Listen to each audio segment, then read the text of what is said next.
Hello friends, कैसे हैं आप सब लोग। चलिए आज हम स्टार्ट करने जा रहे हैं अपनी क्लास नंबर 16, जो कि आपके chapter number 7 aggregate demand and related concept की कॉन्टिन्यूशन में है। आज का जो हमारा टॉपिक है वो है ex ante saving and investment and ex post saving and investment.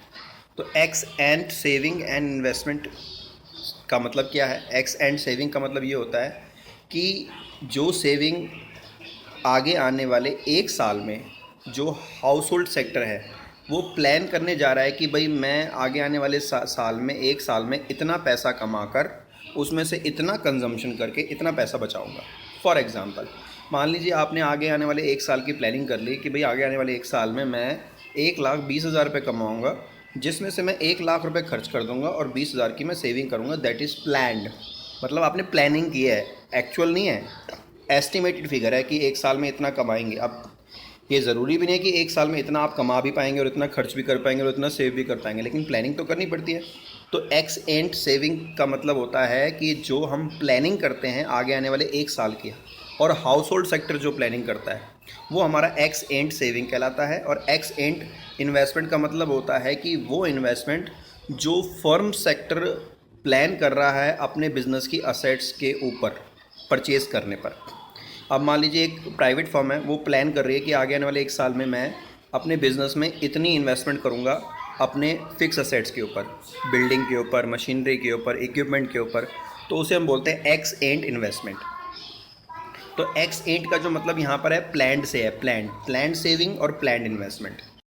चलिए अब हम डिस्कशन करते हैं एक छोटे से टॉपिक के ऊपर, जिसमें ये बताया जा रहा है कि जो कंट्री में प्लान्ड सेविंग होती है और जो कंट्री की प्लान्ड इन्वेस्टमेंट होती है, आगे आने वाले एक साल में जितना हाउस होल्ड सेक्टर प्लान कर रहा है अपनी सेविंग को लेकर और फर्म सेक्टर प्लान कर रहा है इन्वेस्टमेंट को लेकर, अगर दोनों की वैल्यू बराबर होती है, दोनों की वैल्यू जहाँ पर बराबर आएगी वो हमारा इक्विलिब्रियम लेवल माना जाता है।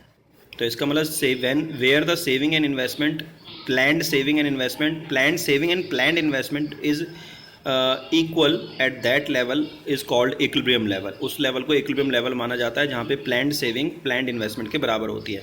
अब मुझे इस बात को प्रूव करना है। प्रूव कैसे करना है कि भाई सेविंग इन्वेस्टमेंट, क्योंकि सेविंग तो देखिए ये डिफरेंट सेक्टर्स हैं।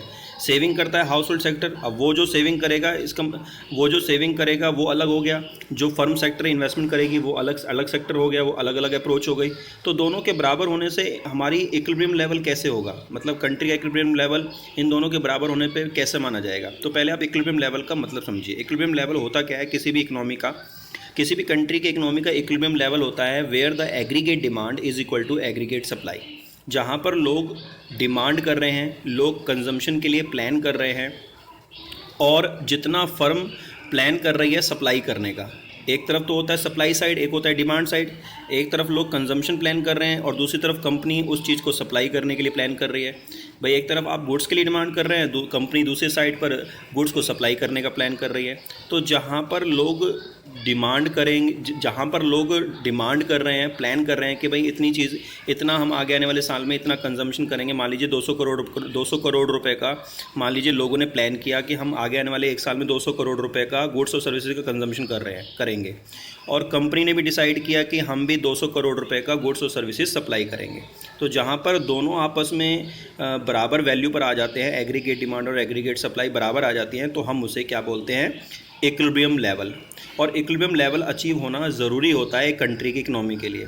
वो इसलिए होता है क्योंकि एग्रीगेट डिमांड अगर एग्रीगेट सप्लाई से ज़्यादा हो गई या एग्रीगेट सप्लाई एग्रीगेट डिमांड से ज़्यादा हो गई, तो दोनों सिचुएशन में एम्प्लॉयमेंट पे बहुत ज़्यादा उसका इफ़ेक्ट पड़ता है।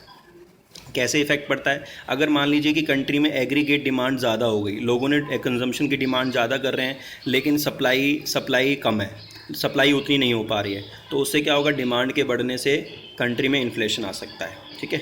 दूसरा, अगर एग्रीगेट सप्लाई ज़्यादा हो गई और एग्रीगेट डिमांड कम हो गई, दूसरी सिचुएशन, मैं आपको ये बता रहा हूँ कि इक्वल लेवल से हटकर सिचुएशन नहीं होनी चाहिए। क्यों नहीं होनी चाहिए, इक्विलिब्रियम लेवल सिचुएशन होनी चाहिए, उसके अलावा कोई दूसरी सिचुएशन नहीं होनी चाहिए। मैं उसका इफेक्ट बता रहा हूँ। तो एग्रीगेट डिमांड अगर एग्रीगेट सप्लाई से ज़्यादा है तो इन्फ्लेशन की सिचुएशन बन सकती है, और एग्रीगेट सप्लाई अगर एग्रीगेट डिमांड से ज़्यादा है तो ये सिचुएशन बन सकती है कि कंपनी ज़्यादा सप्लाई के लिए विलिंगली कोशिश कर रही है कि मैं ज़्यादा सप्लाई करूँगी, लेकिन लोग डिमांड नहीं कर रहे हैं, कंपनी ज़्यादा सप्लाई लेकर बैठी हुई है और लोग डिमांड नहीं कर रहे हैं, तो उस केस में कंट्री में प्रोड्यूसर्स के पास एक्सेस अमाउंट में इन्वेंट्री होगी और उसे क्लियर करने के लिए कंट्री को क्या करना पड़ेगा, अपनी एम्प्लॉयमेंट को गिराना पड़ेगा। क्योंकि एम्प्लॉयमेंट जो लोग कंपनी में काम कर रहे हैं, काम कंपनी के पास है नहीं, कंपनी ऑलरेडी प्रोड्यूस कर चुकी है माल और प्रोड्यूस करना नहीं चाहती है क्योंकि एक्सेस इन्वेंट्री है। तो उसमें क्या होगा कि जो एम्प्लॉयमेंट का होगा वो रिट्रिचमेंट स्टार्ट हो जाएगा, एम्प्लॉयमेंट गिरनी शुरू हो जाएगी, लोग बेरोजगार होना शुरू हो जाएंगे। तो एग्रीगेट डिमांड का ज़्यादा होना भी कहीं ना कहीं नुकसानदायक होता है एग्रीगेट सप्लाई के मुकाबले, और एग्रीगेट सप्लाई का भी ज़्यादा होना नुकसानदायक होता है, कई बार अच्छा नहीं होता है एग्रीगेट डिमांड के मुकाबले। तो इसीलिए एक कंट्री में जो इक्विलिब्रियम लेवल होता है उसको अचीव करना अच्छा माना जाता है। तो अब मैं आपको प्रूव करके देता हूँ कि इन्वेस्टमेंट जो सेविंग के बराबर होती है वो उसे भी हम इक्विलिब्रियम क्यों बोलते हैं। देखिए इक्विलिब्रियम लेवल में क्या होता है, मैंने अभी क्या बताया कि एग्रीगेट डिमांड एग्रीगेट सप्लाई के बराबर होती है। तो एग्रीगेट डिमांड के कंपोनेंट क्या है, कंजम्पशन प्लस इन्वेस्टमेंट, जो कि हम क्लास नंबर 13-14 में डिस्कस कर चुके हैं। और एग्रीगेट सप्लाई के जो कंपोनेंट हैं वो क्या है, कंजम्पशन प्लस सेविंग। तो अगर मान लीजिए एग्रीगेट डिमांड और एग्रीगेट सप्लाई दोनों तरफ हमारा कंजम्पशन लेवल सेम है, तो दोनों में से अगर हम कंजम्पशन और कंजम्पशन लेवल को हटा दें तो बाकी इन्वेस्टमेंट और सेविंग क्या हो जाएगी, एक दूसरे के बराबर हो जाएगी। अगर मान लीजिए कंजम्पशन प्लस इन्वेस्टमेंट मेरी 40 करोड़ प्लस 10 करोड़ है तो कितनी होगी, 50, और वहाँ पर भी क्या होगा फिर 40 करोड़ और 10 करोड़ कंजम्पशन और सेविंग होगी। तो कंजम्पशन से कंजम्पशन हमारा डिडक्ट हट जाएगा तो बाकी रह क्या जाएगा, इन्वेस्टमेंट और सेविंग। तो इसका मतलब एग्रीगेट डिमांड और एग्रीगेट सप्लाई क्या होती है, प्लान्ड होती है। तो consumption plus investment is equal to consumption plus saving भी क्या होगा, प्लान्ड होगा। और इसका मतलब जो इन्वेस्टमेंट और सेविंग होगी वो एक दूसरे के बराबर क्या होगी, वो भी प्लान्ड होगी। और क्या होगा, इक्विलिब्रियम लेवल। तो इसीलिए ये कहा जाता है कि इक्विलिब्रियम लेवल की दो अप्रोच होती हैं कि आप एग्रीगेट डिमांड एग्रीगेट सप्लाई के बराबर आती है तो उसे भी इक्विलिब्रियम माना जाता है। और अगर हमारी एक्स एंड सेविंग, जिसे हम प्लान्ड सेविंग बोलते हैं, अगर वो हमारी x and investment planned investment के बराबर होती है तो उसे भी इक्विलिब्रियम लेवल माना जाता है। चलिए अब हम डिस्कस करते हैं एक्स पोस्ट सेविंग और एक्स पोस्ट इन्वेस्टमेंट के बारे में। तो एक्स पोस्ट सेविंग क्या होता है, द एक्चुअल और realise saving in an economy during a year. जब एक साल के दौरान जो कंपनी में एक्चुअली में जो सेविंग निकल कर आती है, एक तो हमारी प्लान्ड सेविंग होती है जो हम पहले प्लानिंग करते हैं, और एक रियलिटी में जब वो जिस ईयर की हमने प्लानिंग की है, जिस अकाउंटिंग ईयर की हमने प्लानिंग की है, उसके एक साल पूरे होने के बाद जब वो रियलिटी में वैल्यू हमारे पास सेविंग की निकल के आती है, एक तो रियलिस्टिक वैल्यू होती है, एक एस्टिमेटेड वैल्यू होती है। तो जो हमारी एक्स एंड सेविंग होती है वो एस्टिमेटेड होती है, हम अंदाज़ा लगाते हैं, एक्चुअल नहीं होती। और जो एक्स पोस्ट सेविंग होती है वो एक्चुअल और रियलाइज्ड वैल्यू होती है। एक्चुअल कह लो या रियलाइज कह लो, एक ही बात है कि एक्चुअली में हमारे पास कंट्री में इकोनॉमी में कितनी सेविंग हुई है। तो ex post saving is equal to plan saving plus unplanned saving. अब ये एक्स पोस्ट सेविंग में अनप्लान्ड और प्लान्ड सेविंग दोनों को मिलाकर क्यों लिया जाता है कि जो हमने प्लान किया है वो भी और जो प्लान नहीं किया वो भी, दोनों को मिलाकर हमारी जो सेविंग होती है वो एक्स पोस्ट सेविंग होती है, प्लान्ड और अनप्लान्ड। इसी तरीके से एक्स पोस्ट जो इन्वेस्टमेंट होती है उसे भी इसी लैंग्वेज में समझा जाता है कि जो हमारी एक्चुअल और रियलाइज्ड इन्वेस्टमेंट होती है, एक तो हम प्लान्ड इन्वेस्टमेंट करते हैं जिसको हम एक्स एंट इन्वेस्टमेंट बोलते हैं कि हमने इतना प्लान किया इन्वेस्टमेंट का, फर्म ने इतना प्लान किया अपनी असेट्स के ऊपर पैसा लगाने का, लेकिन रियलिटी में फर्म ने इतना पैसा लगाया। तो जिस तरीके से ex post saving is equal to planned saving और अनप्लान्ड सेविंग होती है, और उसी तरीके से एक्स पोस्ट इन्वेस्टमेंट भी planned investment plus unplanned investment होती है। इसे हम एग्जाम्पल के ज़रिए समझने की कोशिश करते हैं।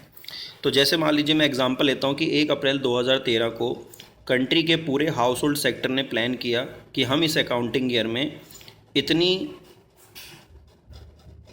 इतना कंजम्पशन करेंगे और इतनी सेविंग करेंगे। जैसे मान लीजिए 1 अप्रैल 2013 को हाउस होल्ड सेक्टर ने ये प्लान किया कि हमारी इस साल की जो इनकम होगी वो 300 होगी, 300 रुपीज़ इनकम होगी इस साल की।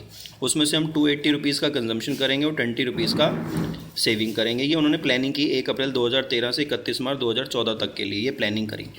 लेकिन रियलिटी में जब 31 मार्च 2014 पे हम पहुँचे, एक साल पूरा होने के बाद, तो रियलिटी में हमारे सामने जो फिगर निकल के आई वो ये निकल के आई कि हमारी इनकम तो 300 ही थी, लेकिन हमने कंजम्पशन किया 250 का, लेकिन सेविंग हमारी बढ़ के हो गई 50 rupees.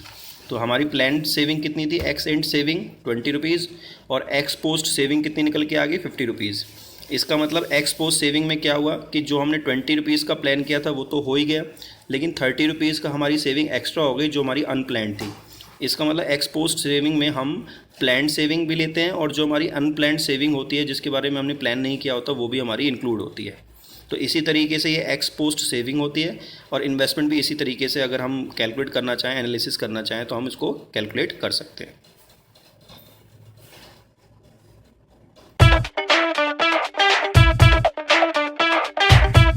subscribe now and press the bell icon.